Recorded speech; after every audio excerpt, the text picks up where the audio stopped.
కేసీఆర్, జై కేసీఆర్, జై తెలంగాణ, జై తెలంగాణ, టీఆర్ఎస్ పార్టీ, జై టీఆర్ఎస్ పార్టీ, జై టీఆర్ఎస్ పార్టీ.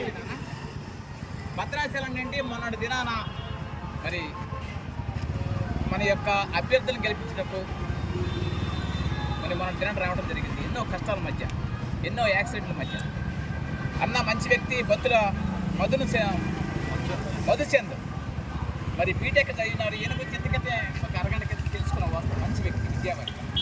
ఈయన గెలిపించుకుంటే మన యొక్క డివిజన్ అభివృద్ధి చెందడానికి ఆస్కారం తప్పనిసరిగా. రెండే విషయం ఏంటంటే, మొన్న నేను ములిగెళ్ళా, అంటే జాతరకి వెళ్ళా. మనం ఏం జరిగింది జాతర అక్క? మేడారం జాతర జరిగింది. అక్కడికి వెళ్ళా, ములుగు దిగి పని చూసుకొని అక్కడి నుంచి బస్సుకి వెళ్ళాలి. ఎక్కడికి? మేడారం జాతర.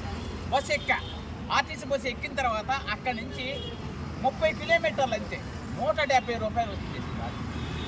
ఎందుకమ్మా నేను అడుగుతా ఉన్నా సీతక్క గారిని, కాంగ్రెస్ రాష్ట్ర ప్రభుత్వాన్ని అడుగుతా ఉన్నా, మీరు ఎందుకు ఇట్లా ప్రజలను మోసం చేసి ఆడవారికి ఉచితమని మరి మగవాళ్ళ మీద భారం చేసి మీరు ఎవరికి ఈ యొక్క డబ్బులు పంపిస్తానని కోర్టు ప్రజలను మోసం చేసి కాంగ్రెస్ సొత్తుగా ఉన్నటువంటి నాయకులు పంపిస్తారని అడుగుతా ఉన్నా.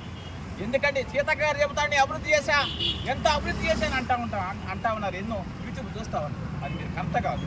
మీరు ప్రజల మీద భారం వేసి, మగవారి మీద భారం వేసి, ఆడవారికి ఉచిత మరి బస్సుదని, మరి 6 గ్యారెంటీలని మరి మోసం చేసిన కాంగ్రెస్ ప్రభుత్వం తప్పనిసరిగా ఈ ఎన్నికల్లో బుద్ధి చెప్తానికి ప్రజలు సిద్ధంగా ఉన్నారు. ఎక్కడ చూసినా ఇంకా సైకిల్ మీద వస్తూ ఉంటే, అన్నా కేసీఆర్ అన్న ఎక్కడన్నా ఉన్నా కేసీఆర్ అన్న నన్ను అడుగుతా ఉన్నారు. మనం ఆ రోజు మోసపోతే తప్పనిసరిగా ఈ యొక్క మరి ఎన్నికల్లో తప్పనిసరిగా బుద్ధి చెప్పడానికి ప్రజలు సిద్ధంగా ఉన్నారు. జై తెలంగాణ, కేసీఆర్ నాయకత్వం, కేసీఆర్ నాయకత్వం, జై కేటీఆర్, జై హరీష్ అన్న.